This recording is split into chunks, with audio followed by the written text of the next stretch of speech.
नमस्कार दोस्तों, मेरे YouTube channel Amit Pawar official पर आपका स्वागत है। दोस्तों, आज जो कहानी मैं आपको बताने जा रहा हूँ, आप भी सुनकर कानून की प्रक्रिया के बारे में सोचने पर मजबूर हो जाएंगे। यह कहानी है उत्तर प्रदेश के अलीगढ़ की। अलीगढ़ के दो दोस्त होते हैं, एक प्रमोद एक सुबोध। दोनों की दोस्ती की मिसाल दी जाती है। जब साथ रहना, साथ खाना, साथ पढ़ना। यही नहीं, वह नौकरी भी एक कंपनी में एक साथ करते हैं। वह कंपनी में नौकरी के लिए चले जाते हैं, वहाँ भी एक साथ रहते हैं। वहाँ सुबोध को एक लड़की से प्यार हो जाता है। प्रमोद एक दिन कहता है कि मेरी भी दोस्ती करवा दो। सुबोध इसका विरोध करता है। सुबोध इनकार कर देता है, कहता है कि यह मेरा प्यार है। उसके बाद जहां उन दोनों की पक्की दोस्ती थी, वहीं प्रमोद अंदर ही अंदर सुबोध से ईर्ष्या रखने लगता है, उससे जलने लगता है। वह लड़की उस सुबोध के पास आती जाती थी तो वह ईर्ष्या रखने लगता था, लेकिन कभी महसूस नहीं होने देता था कि दो दोस्तों के बीच में एक लड़की की वजह से दरार आ सकती है। एक दिन सुबोध बाहर था, वो लड़की कमरे पर आती है। प्रमोद उसके साथ घिनौनी हरकत कर उसकी हत्या कर देता है। प्रमोद युवती की हत्या कर उसका शव सुबोध के बेड पर डाल देता है। पुलिस को फोन कर इसकी जानकारी दे देता है। पुलिस के पहुंचने से चंद सेकंड पहले ही कमरे पर सुबोध पहुंचता है। सुबोध कमरे के अंदर पहुंचता ही है और देखता है कि बेड पर उसकी प्रेमिका की लाश पड़ी है। तभी वहां पुलिस आ जाती है। पुलिस मौके पर सुबोध को गिरफ्तार कर लेती है। सुबोध इससे बड़ा कुछ नहीं हो सकता, क्योंकि मौके पर सुबोध पुलिस को मिला। पुलिस उसे गिरफ्तार कर जेल भेज देती है। समय बीतता जाता है, केस चलता है। हालांकि पोस्टमार्टम रिपोर्ट में बलात्कार आने के बाद उसे फांसी की सजा दिए जाने की मांग उठती है, जिसके बाद न्यायालय में केस की सुनवाई के बाद सुबोध को फांसी की सजा दे दी जाती है। सुबोध को फांसी के बाद समय बीतता जाता है और फांसी से महज 2 दिन पहले जेलर सुबोध के पास जेल में पहुंचता है और पूछते हैं कि उसकी आखिरी इच्छा क्या है। सुबोध कहता है कि एक आखिरी रात मुझे अपनी पत्नी के साथ बितानी है। जेलर चौंक जाता है। जेलर कहता है 20 साल की नौकरी में ऐसी इच्छा किसी ने नहीं रखी। नियम है, हम आपकी इच्छा पूरी करेंगे। वह सुबोध की पत्नी के पास परवाना भेजता है और उसे जेल में बुलाता है।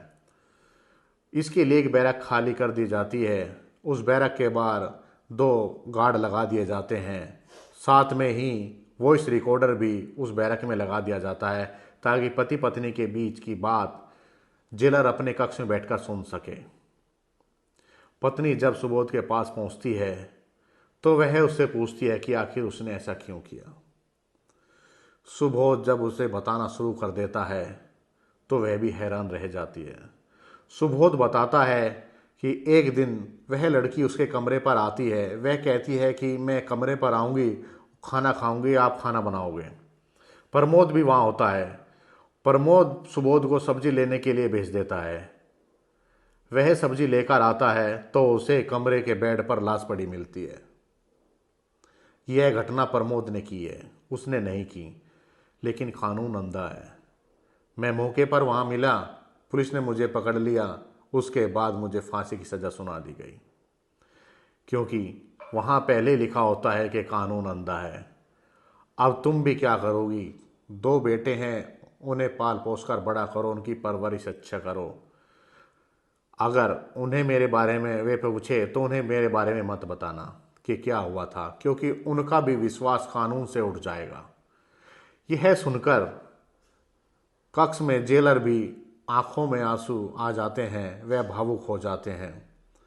कमरे के बाहर खड़े गार्ड भी भावुक हो जाते हैं। पत्नी जब निकलती है, उसकी आंखों में आंसू होते हैं।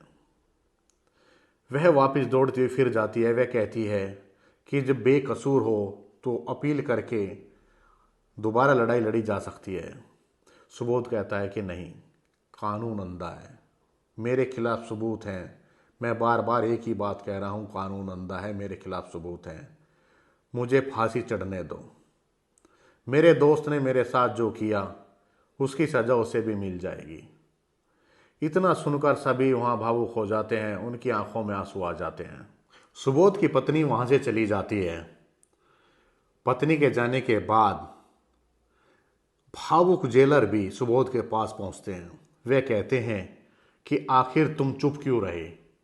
जब तुमने मर्डर नहीं किया तो तुम्हें लड़ाई लड़नी चाहिए थी।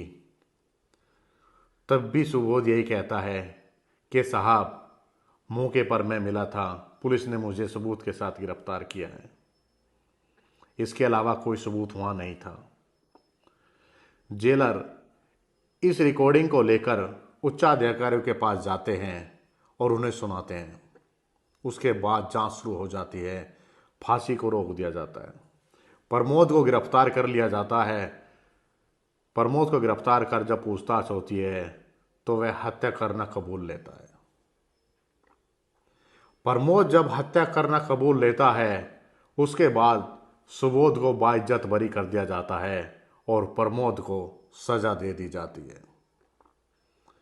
फांसी से महज 2 दिन पहले जेलर ने सुबोध से उसकी इच्छा पूछी थी। अगर वह पत्नी के साथ एक रात बिताने के समय यह बात न बताता तो एक निर्दोष फांसी पर चढ़ जाता। गनीमत रही कि जेलर ने उस कक्ष में वॉइस रिकॉर्डर लगा दिया, वह आवाज़ रिकॉर्ड हो गई। अगर वह भी न लगाते तो सुबोध तब भी फांसी पर चढ़ जाता।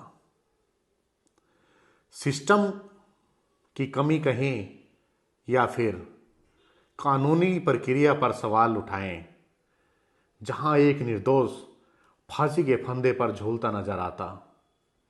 अगर वह वॉइस रिकॉर्डर उस समय वहां न लगा होता तो सुबोध दुनिया को अलविदा कह चुका होता, या यूं कहें एक निर्दोष एक लड़की के हत्या के जुर्म में फांसी पर लटक चुका होता।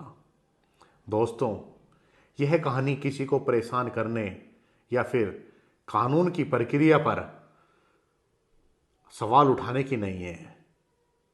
यह कहानी है एक सही समय पर अपनी आवाज़ उठाने की।